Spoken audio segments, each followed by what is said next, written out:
వీడు అడిగాడంట, నాన్న నాన్న అమ్మ ఎప్పుడు చంకలోనే ఎత్తుకుంటది, మరి నువ్వెందుకు భుజాల మీదకి ఎత్తుకుంటావు అని అడిగాడట నాన్న.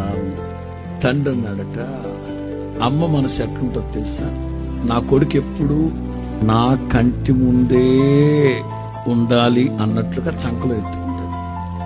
ఎందుకు ఈ చంకలో ఎత్తుకున్నా తల్లి కనుచూపు మేరలోనే ఉండాలి నా బిడ్డ, అది తల్లి ప్రేమ. మరి మీరెందుకు నాన్న ఇక్కడికి ఎత్తుకున్నావంటే, తండ్రి మనసులో ఉన్న అభిమతం ఏంటో తెలుసా, ఏ కొడుకైనా సరే తండ్రిని తలెత్తి చూసేటట్టుగా చేయాలి నా కొడుకు, అంత ఎదగాలి నాయన. ఆ ఉద్దేశంతో తండ్రి పిల్లోడిని భుజాల మీద ఎత్తుకుంటాడట.